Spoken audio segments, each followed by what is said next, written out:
Muchachos, buenos días. El día de hoy vamos a hablar respecto del continente europeo. Ya habíamos hablado acerca de Europa anteriormente. Habíamos visto principalmente el relieve europeo. ¿No es así? ¿Qué podemos decir nosotros del continente europeo? Sabemos pues que es el segundo continente más pequeño que hay en el mundo. ¿No es así? Que va a estar rodeado de océanos y mares, como por ejemplo vendría a ser el océano Atlántico, ¿no? También tenemos hacia la zona sur, por aquí, lo que vendría a ser el mar Mediterráneo, que es parte, ¿no?, del océano Atlántico. Por aquí tenemos al mar del norte y un poquito más hacia la zona septentrional tendríamos pues a lo que sería el océano glaciar ártico. ¿No es así?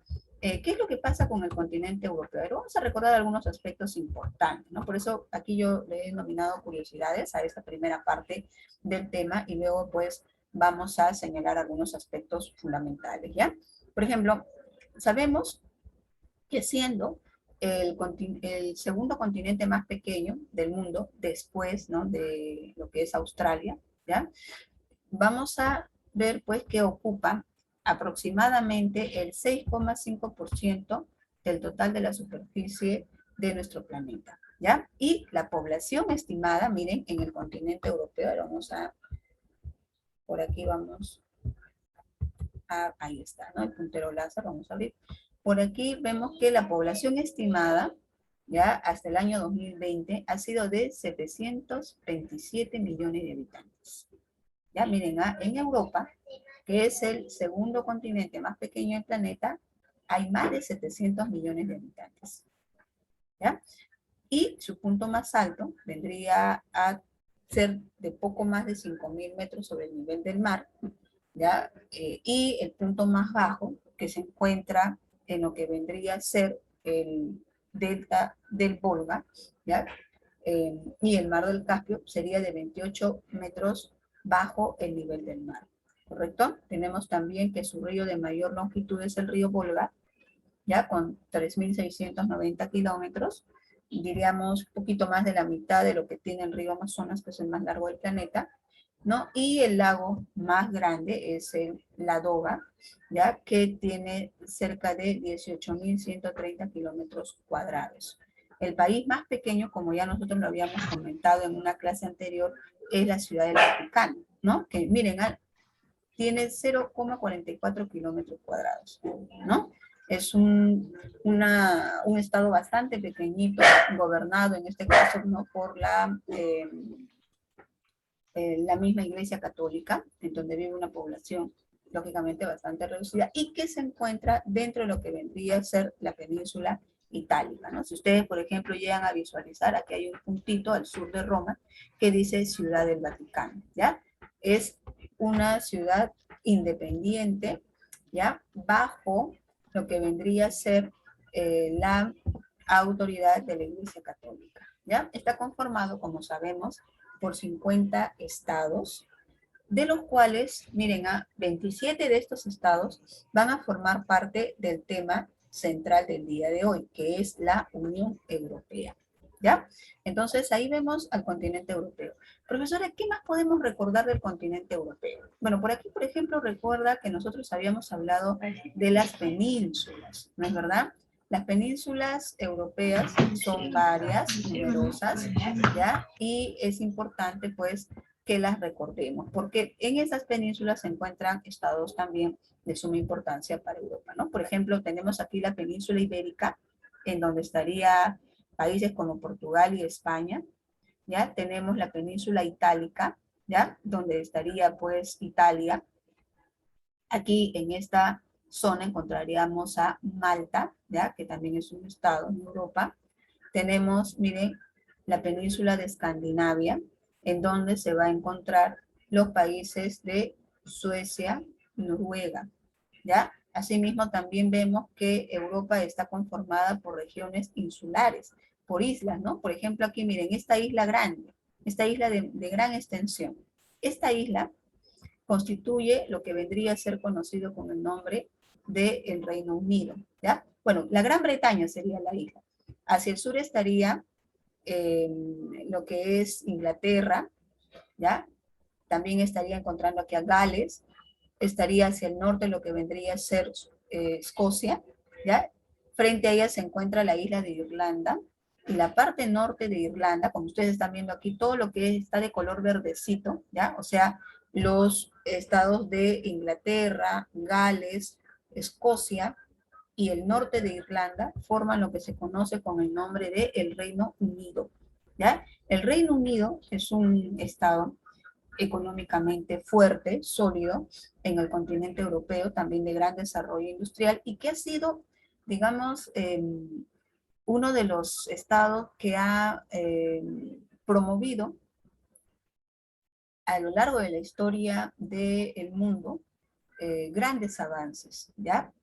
A nivel político, a nivel, por ejemplo, científico también. Por ejemplo, si hablamos a nivel científico, recordemos que la revolución industrial comenzó en Inglaterra hacia el siglo XVIII. Si nosotros hablamos de cambios a nivel político, pues recordemos también que fue en Inglaterra en donde se desarrolló hacia la Edad Media un gobierno que vendría a ser con participación de los ciudadanos. Recuerden ustedes que antiguamente en Europa los que gobernaban eran reyes, ¿sí o no? Todos los estados de Europa eran monarquías, pero con el paso del tiempo algunas de estas monarquías fueron muriendo, desapareciendo, ¿no? Como por ejemplo el caso de Francia, en donde se desarrolló la recordada Revolución Francesa, ¿no? En el siglo XVIII, que trajo abajo a la dinastía de los Borbones, que eran los que gobernaban Francia, y establecería en este país una república que hasta el día de hoy existe, ¿ya? Pero en el caso de Inglaterra, en Inglaterra más bien sucedió que su monarquía, o sea, sus reyes, llegaron pues a mantenerse a lo largo del tiempo hasta el día de hoy, ¿correcto? Pero ¿qué es lo que pasa? ¿Por qué los reyes de Inglaterra sí sobrevivieron en el tiempo y los reyes de Francia no? Porque los reyes de Francia tenían un régimen absolutista. ¿Qué quiere decir? Que el rey de Francia decía, después de Dios estoy yo, después de mí están todos mis súbditos. Y la palabra del rey de Francia tenía que ser obedecida, así él estuviera equivocado. Entonces, los excesos que cometían los reyes de Francia, ¿no?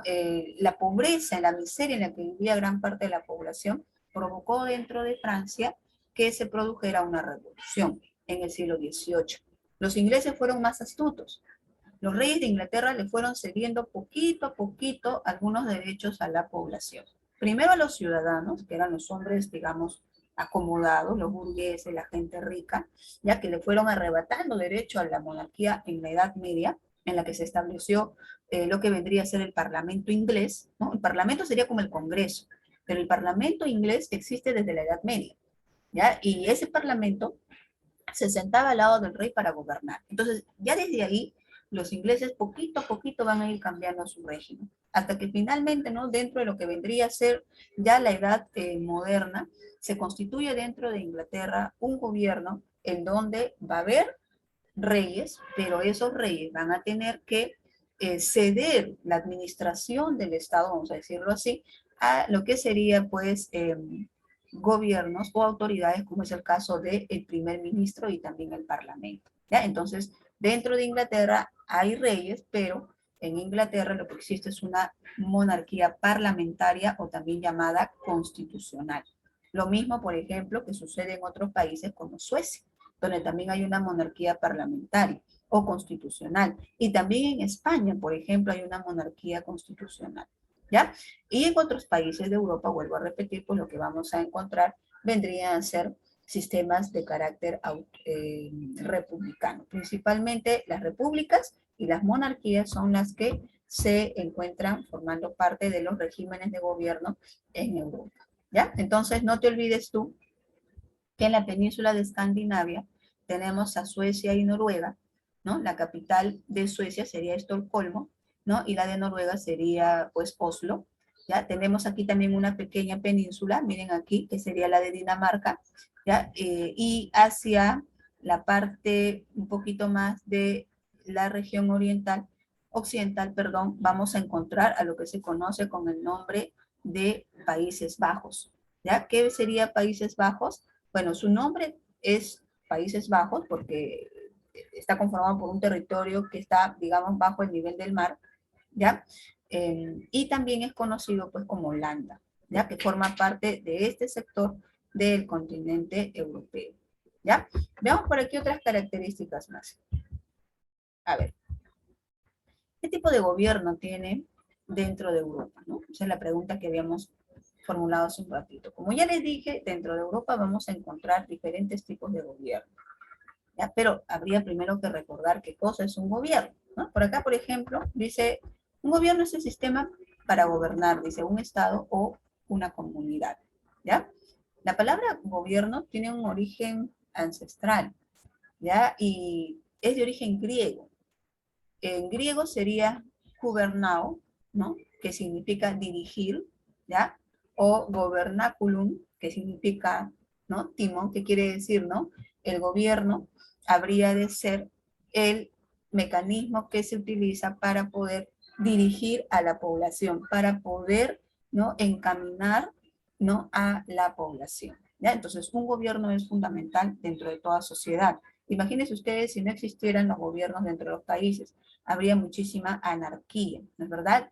Habría bastante caos pues en los territorios, porque sin leyes, sin normas, sin instituciones que administren justicia, ¿no? Que regulen, por ejemplo, los aspectos económicos, habría bastante desorden y cada uno haría pues lo que mejor les pareciera, ¿sí o no? Entonces, los gobiernos están para ello, para administrar, para poder dirigir a la población, ¿ya? Ahora, según los tipos de gobiernos que hay, podemos encontrar diversos, ¿no? Yo ya te mencioné a dos. Por ejemplo, te he hablado de monarquías y te he hablado de repúblicas. En el mundo entero existen, hasta hoy en día, monarquías y repúblicas. ¿Correcto? Puedo hablar yo de una monarquía absoluta, todavía hay algunos lugares donde se establece la monarquía absoluta, y también puedo hablar de una monarquía parlamentaria o constitucional. ¿Correcto? Por ejemplo, como te mencionaba hace un ratito, monarquías parlamentarias o constitucionales existen en el Reino Unido, en España, ¿no? Al igual que también en lo que vendría a ser, por ejemplo, Suecia, ¿ya? Y otros países más. Estoy solamente mencionando algunos ejemplos, ¿ya? Pero también existen otros países en donde se desarrolla un régimen republicano. Ahora, pregunto yo, muchachos, a ver si me escriben. ¿Qué significa república? ¿Ya? ¿Qué será una república, muchachos? A ver si me escribo, ¿no? Por cultura general, por historia, a ver, ¿qué será una república? Rex y publicus son dos voces, ¿ya? Rex, que quiere decir la cosa, y publicus, que quiere decir pública. República es una palabra de origen romana, de origen latino, ¿ya? Y república significa, pues, la cosa pública, o mejor dicho, el gobierno, ¿no? Encabezado por la población, ¿no? El gobierno dirigido por la población. En una república van a haber numerosas instituciones. Lo característico de una república, chicos, es que los poderes están divididos en tres grupos. Poder legislativo y poder ¿no? Ejecutivo, legislativo y poder judicial. ¿Correcto? Son los tres poderes. ¿Ya? El poder ejecutivo sería representado por el presidente de la República y sus ministros. El poder legislativo estaría representado por el Congreso o Parlamento, ¿ya? Y el poder judicial, obviamente, por las instituciones que administran justicia. ¿Ya? Esa es una república. Y, profesora, ¿cómo se llega a ocupar estos cargos dentro de una república? Claro, la principal herramienta que se utiliza para poder ocupar estos cargos son las elecciones. Y en esas elecciones todos los ciudadanos, ¿no? Son los que van a participar. Entonces, según la definición que yo estoy dando, si hablamos de un caso particular como es el Perú, diríamos pues el Perú es una república, ¿no? Una república cuyo poder está dividido en tres sectores, ¿no es verdad? O tres grupos que serían el ejecutivo, legislativo y judicial. ¿No es así? El ejecutivo se encarga de ejecutar las leyes, el legislativo se encarga de presentar, debatir, aprobar o rechazar las leyes, ¿ya? Y el judicial de administrar justicia. Cada uno de estos poderes es independiente, pero a la vez sucede que estos tres poderes ya tienen pues que interrelacionarse, integrarse para poder hallar una buena gobernabilidad. Si los poderes se enfrentan, ahí se genera dificultades de gobernabilidad, como lo que están pasando pues en nuestro país, por ejemplo, en estos tiempos, ¿ya? En el caso de Europa, miren, la gran mayoría de países europeos hoy en día son republicanos, ¿ya? Profesora, pero dentro de esa república, ¿quiénes son los que gobiernan? ¿Te acuerdas que cuando nosotros hablamos de Estados Unidos, hablamos de dos partidos? A ver si tú recuerdas. Hablamos de los republicanos y los demócratas, ¿sí o no? ¿No? Y dijimos que estos dos son los que compiten, ¿no? Para llegar al poder. Hoy en día, pues, Biden, que pertenece al Partido Demócrata, está gobernando en Estados Unidos. Antes lo había hecho, pues, un representante del Partido Republicano. ¿No es así? Bueno, el caso es que en Europa, muchachos, hay partidos que más o menos tienen ese mismo lineamiento, ¿ya? Hay partidos de derecha, hay partidos de centro derecha. ¿Qué es eso, profesora, de centro derecha? O sea, son partidos que tienen inclinación hacia lo que es derecha, pero que tratan de coaligarse, conciliar, ¿no? Con los otros bloques políticos que hay. Hay un partido de centro que está entre lo que es la derecha y la izquierda, ¿ya? Y también hay, pues, ¿no? Partidos de tanto ultraderecha como de izquierda radical. Profesora, no le entiendo, ¿qué es eso? Bueno, ¿tú has oído hablar en estas últimas semanas de socialismo en el Perú? ¿Sí? ¿Sí? Por ejemplo, Sí, nos dicen que nuestro país hoy en día tiene una tendencia de izquierda, ¿no? Los partidos de izquierda, chicos, son partidos que nacen de la organización del pueblo, ¿ya? Los partidos de izquierda nacen de la organización sindical generalmente, ¿ya? De trabajadores, de maestros, ¿no? Etcétera, etcétera, ¿ya? Y hoy en día en el mundo, muchachos, sucede que muchos gobiernos están siendo encabezados por los partidos de izquierda, ¿ya? O sea, llamados pues también socialistas, ¿ya? Algunos son lógicamente izquierda radical y otros son pues una izquierda moderada o de centro izquierda, como se dice.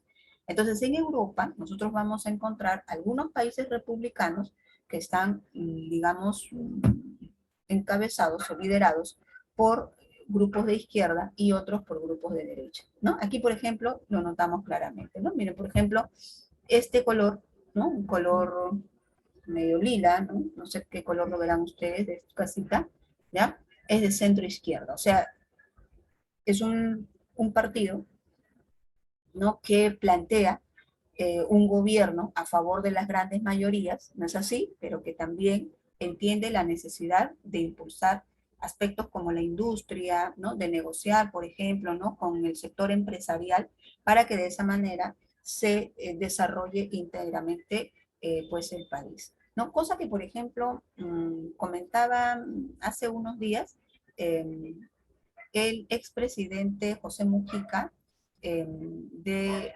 Uruguay, ¿no? El expresidente decía de que, bueno, él es de izquierda, él había sido líder eh, de izquierda, del partido de izquierda en su país, y había llegado al poder, pero él decía, muchachos, de que entendía la importancia que tenía el grupo empresarial.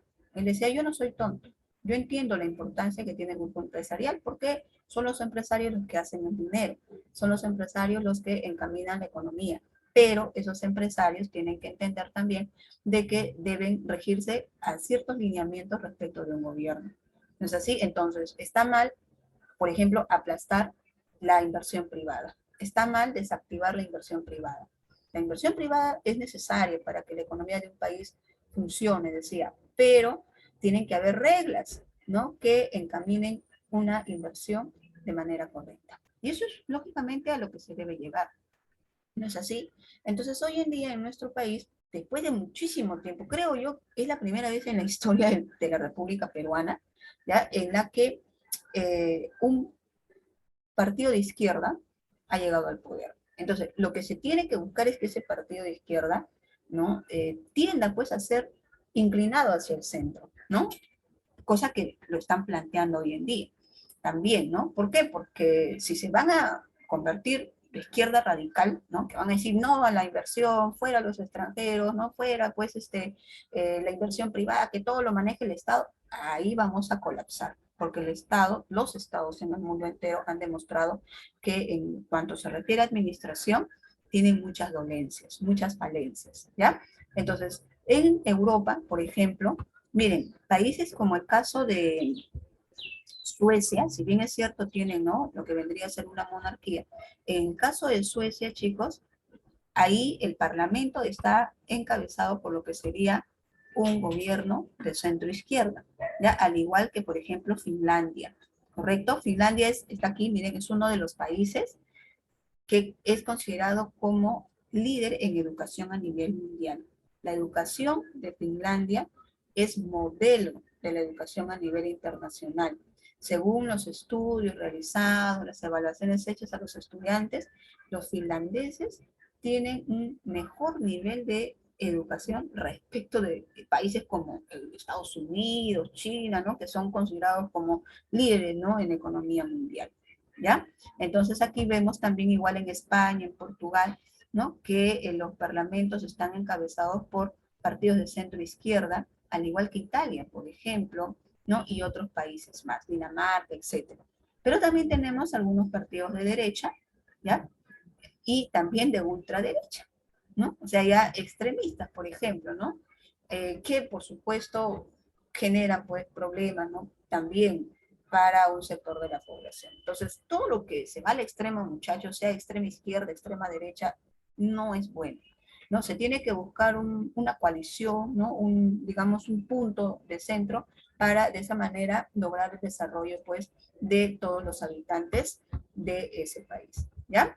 En el caso de Europa, miren, aquí tenemos a los principales líderes políticos, bueno, no todos, algunos, ¿no?, del mundo actual, ¿no? Por ejemplo, a ver, ¿alguien me dice quiénes son estos personajes que están acá, que estoy presentando? Miren, estos dos son personajes importantísimos en Europa actual.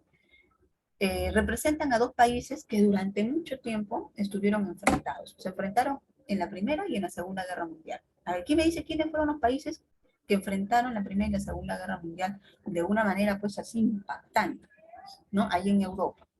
Uno de ellos fue Alemania, ¿sí o no? Y el otro país, ¿quién fue? Francia, ¿no? Entonces aquí tenemos a los dos líderes de Alemania hoy en día. ¿Ya? Alemania, en la actualidad, tiene un régimen republicano, ¿correcto? Pero dentro de Alemania no hay presidente. En Alemania la máxima autoridad es el canciller, ¿correcto? El canciller. Ella es canciller de Alemania, ya es su tercer periodo en la Cancillería, tiene más de 12 años, ¿no?, cerca de 13 años en realidad, dentro del gobierno de Alemania. Miren, se ha reelecto en varias ocasiones, ¿ya? Y ella es Angela Merkel, una figura destacable en el continente europeo, ¿ya? Angela Merkel, así se llama, ¿correcto? Sí, puede ser por el problema de la señal, ¿ya? Ahorita lo vamos a colocar los nombres. Y este de aquí, este personaje es el presidente Macron, ¿ya? Macron, perdón, no Macron, Macron. Macron es una de las tiendas que hay por acá. Macron. Él representa a Francia, ¿ya? En los últimos años, las relaciones entre Francia y Alemania han ido afianzándose a través de una serie de acuerdos a nivel económico, como también a nivel político, ¿ya? Ellos, por ejemplo, van a representar a dos países que forman parte de la Unión Europea, ¿correcto? ¿Quién recuerda esta figura de acá? A ver si me dicen. A ver, ¿quién es esta señora, esta La reina abuelita? Isabel. Claro, La muy reina bien. Isabel. La Así reina es, ¿no? Isabel. Ella es la reina Isabel II del Reino Unido, ¿ya? De Inglaterra en este caso, ¿ya? Y bueno, ella viene de la primera mitad del siglo XX prácticamente gobernando, ¿no? Y tiene más de 90 años, ¿no? Y él es su hijo, miren su hijo, él es el hijo Carlos, el príncipe Carlos, ¿no es verdad? Que habría de ser supuestamente heredero, aunque lo más probable es que el trono más adelante recaiga en uno de los hijos del príncipe Carlos, uno de los hijos que tuvo con la princesa Diana, que falleció pues hace algunas pocas décadas atrás, ¿ya? Entonces ellos vendrían a ser, ¿no? Las figuras, digamos, más reconocidas en lo que sería Europa, ¿no? En este caso, pertenecientes a Inglaterra. Y aquí también tenemos a un rey muy reconocido que estuvo de visita hace pocos días aquí en el Perú para la toma de mando de Pedro Castillo, ¿no? No sé si ustedes reconocen al rey. A ver, ¿quién me dice qué rey es de qué país? ¿Quiénes vinieron aquí, ¿no? Invitados para ver la toma de mando? Este es el rey de España, el actual rey de España, el rey Felipe de España, y ella es su esposa Leticia. Leticia no pertenecía a la nobleza española. Leticia era una periodista muy reconocida en su país, allá en España, que flechó al príncipe Felipe y finalmente se casaron. Cosa, miren, que hoy en día sí se da, pero hace algunas pocas décadas eso era imposible. Los príncipes tenían que casarse con miembros de las familias reales, o sea, de la nobleza, ¿no? Y no hijas de condes, de duques, qué sé yo, no con lo que se conoce pues como, ¿no? El populum, ¿no? O sea, que podía ser la burguesía, qué sé yo, gente acomodada, qué sé yo, pero que no tenía título nobiliario. En cambio, en los últimos tiempos eso ha ido cambiando, ¿eh? Y cada vez vemos pues a príncipes que contraen matrimonio con mujeres que no forman parte de la realeza. Lo mismo hizo uno de los hijos del príncipe Carlos, ¿no? Y ocurrió que hace poco renunció a su derecho a heredar la corona, ¿no? Porque él no quería vivir lo mismo, decía, ¿no? Que su madre había vivido, perseguida por la prensa, acosada, ¿no? Por la misma corona, por las autoridades en la corte, no quería. Entonces dijo, bueno, yo quiero ser feliz con mi familia y renuncio, ¿no? Pues mi derecho a heredar el trono y también renuncio, ¿no? Al dinero que me correspondería a mí por ser miembro de la corte de Inglaterra. Y lo hizo valientemente, ¿no? Y eso es bueno, ¿no es así? Entonces él no va a ser rey jamás, sus hijos tampoco van a heredar, ¿no? Ese derecho, pero prefiere lo otro, vivir en familia, en armonía, tranquilo, antes, ¿no? De asumir un mando. Él es el rey Felipe, como te dije, de España. Profesor, en España también hay reyes, claro, pero en España también hay presidente, por si acaso. ¿Ya? Hay rey y presidente, o sea, hay una monarquía, ¿no? Parlamentaria, como hace un rato te comentaba. Y Felipe pertenece a la dinastía Borbón. No sé si tú recuerdas por historia a los reyes Borbones de España. ¿Ustedes están en historia en el tema del virreinato? De Sí, repente, sí claro, saben, claro, y ahí han visto, pues, ¿no? A los reyes Borbones, ¿sí o no? Es la segunda dinastía, ¿no? Que va a gobernar España después de los Habsburgo. ¿No es así? Ya, desde esa fecha, desde el siglo XVIII en adelante, existen los Borbones dentro de España. ¿Ya? Aunque muy cuestionados, ¿ah? Yo he escuchado y he visto inclusive algunos artículos que han escrito respecto de lo innecesario que es la presencia de la monarquía dentro de España, pero sí existiendo. ¿Ya? Entonces aquí miren en estas imágenes estamos viendo algunas figuras destacables del continente europeo. ¿Ya? No se olviden de Angela Merkel, que es una mujer bastante reconocida, de buen carácter, se dice, que viene gobernando Alemania desde hace tiempo atrás. ¿Ya?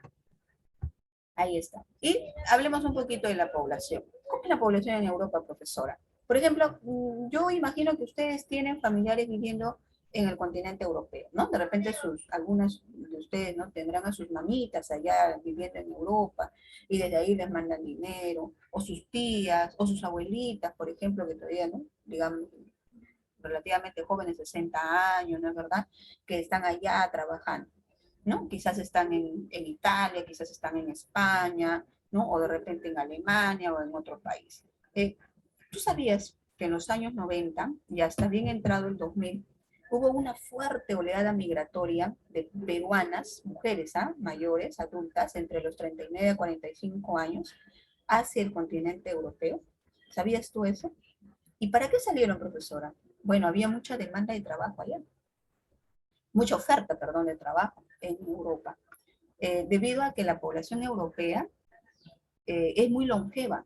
¿Qué quiere decir eso? Que en Europa vas a encontrar muchísimos ancianos. ¿Ya? Y la esperanza de vida en Europa supera los 75 años. Ya por aquí leemos 74, pero en realidad supera esa edad, ¿no? Entonces, estos adultos mayores necesitan obviamente atención. ¿Ya? Más que niños, lo que hay allá es población senil o población adulto mayor.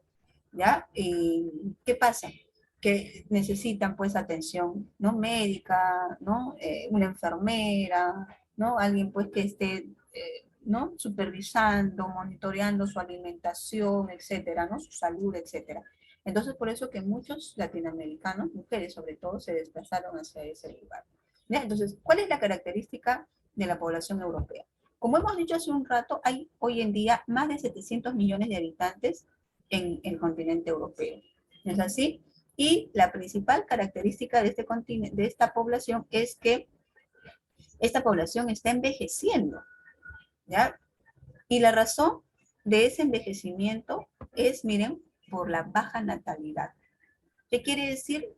Que en Europa nacen pocos niños, ¿ya? Miren, aproximadamente, eso exagerando, 10 niños por cada 1000 habitantes en Europa, ¿ya? Profesora, ¿y en el Perú cuántos son? Bueno, en el Perú la tasa de natalidad también ha ido bajando en los últimos años. En el Perú estamos en 19 habitantes, 19 nacimientos, perdón, por cada 1000 habitantes en el Perú, ¿ya? Pero en Europa son 10 nacimientos por cada 1000 habitantes. O sea, por cada 1000 personas al año nacen 10 más. Y esto es preocupante, porque hay muchos países en Europa en donde hay territorios que están vacíos. Tú entras a internet, entras a YouTube, búscanos ciudades abandonadas en Europa, vas a encontrar un montón. Pueblitos en donde hay poquísima población, ¿no? Porque, pues, dos cosas, ¿no? Una, que los jóvenes migraron hacia las principales ciudades, y dos, que se reproducen, digamos, lentamente, ¿no? O en una escala muy, muy limitada, ¿correcto? Y el otro, pues, es que la población en Europa, como te dije hoy en día, puede vivir más que antes, ¿no? Aunque justamente por esa situación, porque en Europa hay población longeva, cuando se desató toda esta situación del COVID, te acordarás tú que uno de los continentes que sufrió terriblemente con el COVID fue Europa. No sé si tú escuchabas en los noticieros, ¿no? Que morían miles de personas al día en países como Italia, ¿no es verdad? En Inglaterra, en otros países a consecuencia del COVID, ¿no? ¿Y quiénes eran los que morían? Principalmente los adultos mayores, ¿no? Los mayores de 70, 80 años, y a veces hasta tristemente veíamos pues que lo que hacían era prácticamente desconectar a un adulto mayor, ¿no? Que había entrado a UCI, lo desconectaban para poder utilizar esa cama para una persona más joven, que obviamente, ¿no? Va a trabajar, se va a incorporar al sistema, ¿no? Laboral en Europa en caso de que se recupere. Esa situación dolorosa se vivió en el continente europeo, ¿ya? Y también una de las cosas que hay que saber es que en el caso de Europa, Europa ha sido un continente, muchachos, que también le ha proporcionado población a otros continentes del mundo. Por ejemplo, a comienzos del siglo XX, millones de europeos salieron principalmente rumbo a América. ¿Ya? Fueron a Estados Unidos, a Canadá, a Centroamérica, Sudamérica, a incorporarse, ¿no? A formar parte de la población de esos territorios, porque Europa a comienzos del siglo XX estaba viviendo una explosión demográfica. Mira la diferencia, ¿no? Había mucha población, ¿no? Se reproducían rápidamente, entonces mucha pobreza en Europa. ¿Qué hicieron? Toda esa gente migró, se incorporaron en Estados Unidos, muchos de ellos. Por esa razón, el norteamericano, ¿no? El verdadero norteamericano es escaso en ese país, de verdad, en el caso de Estados Unidos. Los verdaderos norteamericanos son los indios, ¿no? Apaches, chiroques, ¿no? Los otros que hoy en día ocupan ese territorio son descendientes de los migrantes europeos, ¿no? De holandeses, de belgas, alemanes, franceses, escoceses, etcétera, que migraron hacia el continente norteamericano, ¿ya? Eso hay que saber como parte de la historia de este continente. Veamos por aquí la Unión Europea. ¿Ya? ¿Qué es la Unión Europea, profesora? ¿No? Es una organización económica y a la vez política que estaba hasta comienzos del año pasado conformado por 28 países europeos, ¿ya? Democráticos estos países, ¿correcto? Y lógicamente ellos constituían casi 500 millones de habitantes en total, ¿correcto? Sobre todo los países más grandes formaban parte de la Unión Europea. Pero el año pasado, hacia el 31 de enero de 2020, se retiró un miembro de la Unión Europea. ¿Ya? Ese país que se retiró fue el Reino Unido. ¿Ya? Así que hoy en día la Unión Europea, ¿ya?, cuenta con ¿cuánto? Con 28 países, con 28 miembros, ¿correcto? No olviden ustedes que es una organización, una alianza económica y política, ¿ya? A ver, un ratito. ¿Qué características tiene? Su objetivo principal es promover, dice, la unidad política y económica de los miembros, ¿ya? Estos estados que forman parte de la Unión Europea tienen algunos símbolos que los van a representar, como por ejemplo una bandera europea, que es la que tú estás viendo aquí atrás, ¿ya? Tienen un himno, ¿ya?, de la Unión Europea, y también tienen una celebración de, pues, el Día de la Unión Europea, ¿ya? Veamos por aquí algunas otras características, ¿no? Como ya sabemos, hoy en día, ¿ya?, vuelvo a repetir, ya no son 28 países, sino son 27, ¿ya?, países, porque el Reino Unido se retiró a comienzos del año pasado, ¿ya? El objetivo principal, como ya habíamos comentado, es promover la unidad en Europa y mantener la paz, ¿ya?, entre los países europeos. ¿Por qué decimos eso, profesora? Porque acuérdate tú que Europa fue un continente en donde se desataron las dos terribles guerras, ¿no?, a nivel internacional. ¿No es así? Estamos refiriéndonos a la Primera y a la Segunda Guerra Mundial. ¿No es así? Estas dos guerras, muchachos, provocaron la muerte de millones de personas, ¿no? Y en donde se involucraron países, pues, como Alemania, Francia, al igual que ello España, Inglaterra, ¿no?, Italia, Rusia, etcétera, etcétera, ¿no? Así que la idea de esta Unión Europea es evitar que los países de este continente se enfrenten. Profesora, ¿y cuándo surgió esa idea? Poco después de la Segunda Guerra Mundial. ¿Ya? O sea, la Unión Europea tiene una larga data, ¿correcto?, en cuanto se refiere a su origen, ¿ya?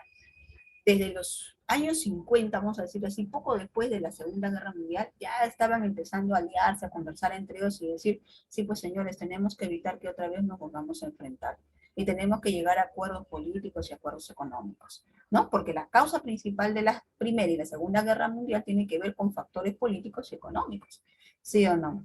Pero será, miren, hacia el año, digamos, 2000, 2002 en adelante, en la que se afianza esa relación entre ellos, ¿ya?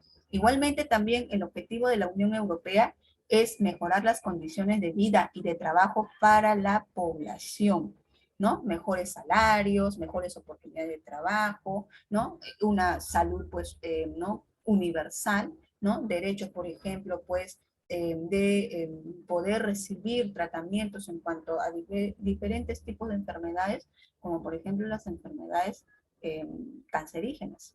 Aquí en América Latina, tristemente, se ve cómo mucha gente muere a consecuencia del cáncer, ¿no es verdad?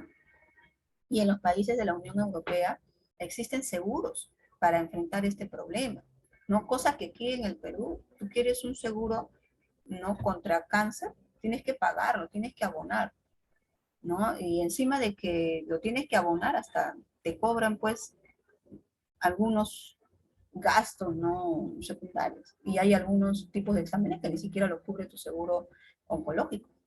Entonces, es un abuso, ¿no es verdad? Pero en el caso de Europa, estas situaciones, pues obviamente no han ido siendo, digamos, resueltos en la población, ¿ya? También eliminar las fronteras para que los ciudadanos europeos puedan trabajar, puedan viajar o vivir, dicen, cualquiera de los países que forman parte de la Unión Europea, ¿ya? Por ejemplo, si tú quieres ir de Francia a Alemania, no necesitas tú un pasaporte, no necesitas tú, pues, visa ni nada por el estilo. Incluso han logrado extender vías de comunicación, ¿no? Trenes, por ejemplo, ¿no? Rutas acuáticas que conectan a estos países sin ningún problema. Tú te puedes ir en tren de la zona de Francia hacia la zona de Alemania sin ningún problema. ¿Ya? Entonces, el día que tú vayas a Europa, haz ese recorrido por el continente, ¿no? No necesitas tú pasaporte o visa para cada uno de los países, ¿correcto? Claro, sí, formas parte, ¿no?, de lo que es los países de la Unión Europea. Otro objetivo importante, dice, facilitar el comercio entre los países, ¿no? Y para ello, lógicamente, se va a crear una moneda única. ¿Cuál es esa moneda? A ver, que forma parte de la Unión Europea, ¿no? La moneda es el euro. Antiguamente se tenían diferentes tipos de monedas, ¿ya? Cada país, claro, no tenía su propia moneda, pero desde comienzos de este milenio, ¿ya? Exactamente desde el año 2002, la mayoría de los países que forman parte de la Unión Europea han ido, pues, incorporando el euro a su economía, ¿ya? Entonces, por eso, monedas fuertes en el mundo hoy en día, dólar norteamericano y el euro también, ¿no es así? Y el otro objetivo importante es que se logre alcanzar la igualdad entre los países que forman parte de la Unión Europea. ¿Por qué, profesora, se dice alcanzar la igualdad? Porque no todos los países de la Unión Europea tienen o han alcanzado el mismo nivel de desarrollo económico y también social. Hay países, ¿no?, con economías más comprimidas, ¿no? Hay países que tienen problemas más fuertes en cuanto al ámbito social, ¿no? Entonces, la idea es que los países más grandes, con economías más fuertes, como la alemana, por ejemplo, puedan, pues, apoyar a los otros pequeños países para de esa manera lograr un mayor y desarrollo más rápido, ¿ya? Esa es la idea de la Unión Europea. Suena interesante, ¿no? Imagínense, chicos, que los países de Sudamérica se unieran a sí mismos también. ¿Se podrían unir algún día los países, todos los países de Sudamérica y formar la Unión Sudamericana? Y tener todos nosotros una sola moneda. ¿Podría ocurrir eso? ¿Qué dicen ustedes? A ver si me No es. comentan. Es un poquito complicado, ¿no? En los tiempos que se viven, ¿no? Pero bueno, veamos qué sucede con el correr de los años. Bien, entonces aquí tenemos, miren, un recuento, ¿ya?, histórico de cómo surge la Unión Europea. ¿Ya? Como te dije hace un rato, sus antecedentes se van a encontrar pocos años después de la Segunda Guerra Mundial, ¿no?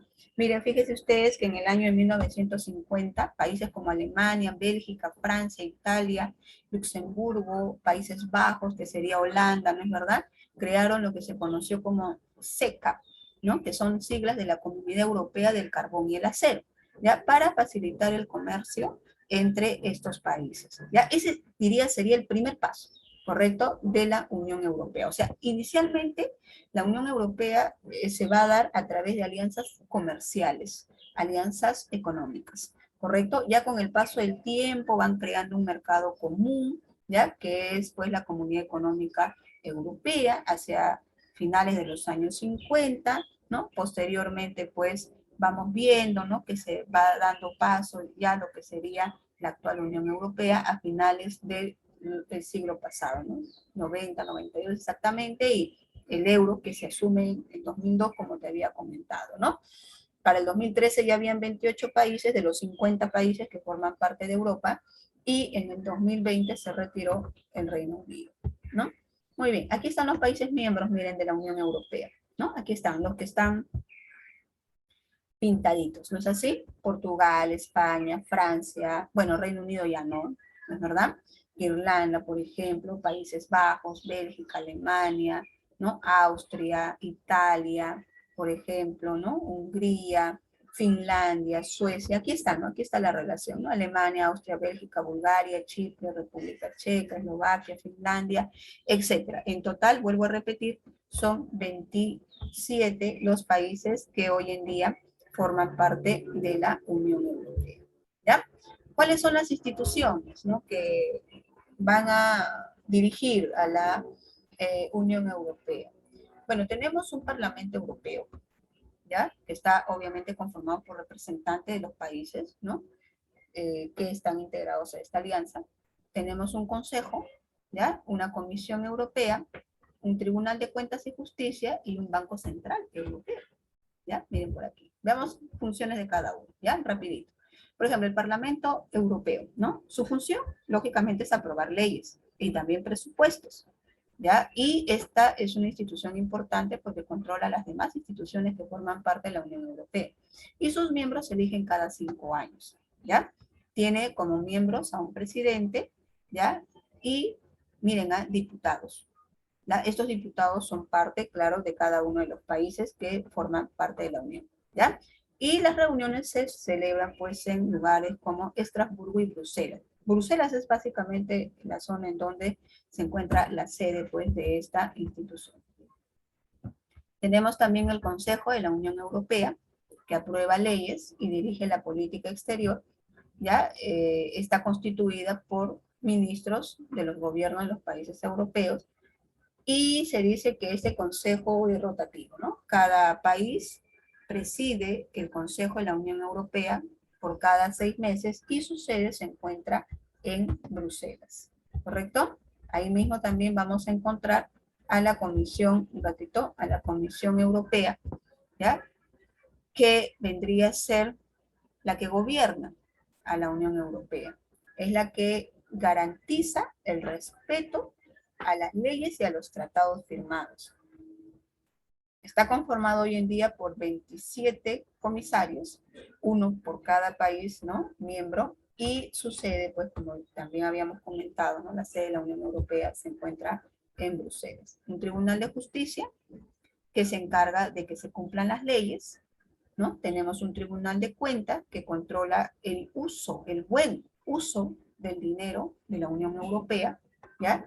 Y en el caso de lo que es el Tribunal de Justicia y de Cuentas, su sede se encuentra en Luxemburgo, ¿ya? Y el Banco Central Europeo, ¿no? Que, miren, va a establecer los tipos de interés y su objetivo principal es garantizar la estabilidad de los precios, al igual que también, ¿no? La estabilidad de la misma moneda, que es el euro, ya, y está formado por 6 miembros, y asimismo los gobernadores de los bancos centrales de cada país. Y su sede se encuentra en la ciudad de Frankfurt.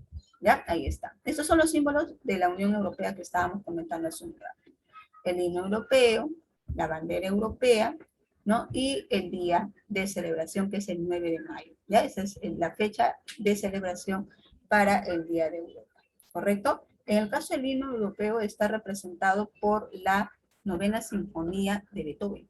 ¿Correcto? Más ratito vamos a escucharlo un poquito, ¿ya? Para ver qué es lo que representa la Unión Europea, ¿no? Y aquí están algunos derechos de los ciudadanos europeos que forman parte de la Unión, ¿no? Por ejemplo, derecho, como dije hace un rato, a circular y residir libremente en el territorio de los Estados miembros, derecho a votar en las elecciones europeas para elegir a los representantes de la Unión Europea, derecho a trabajar en cualquier país de la Unión Europea, a pedir protección al defensor del pueblo europeo, entre otros más. ¿Es verdad? Ahí está, ¿ya? Algunas de las características principales de la Unión Europea.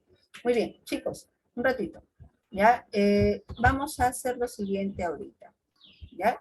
Me parece que alguno de ustedes había lanzado una pregunta respecto del tema que estamos tocando. Voy leyendo algunas de las preguntas que han formulado, ¿ya? Para conversar. No, son 2:27. Ya es hora del examen, ¿no? Chicos, por favor, ingresen al examen. Me había equivocado, pensé que era hasta las 12:30. Por favor, entren rapidito. El examen está fácil, ¿ya? Cualquier duda que ustedes tengan, me hacen llegar, ¿sí? Por favor.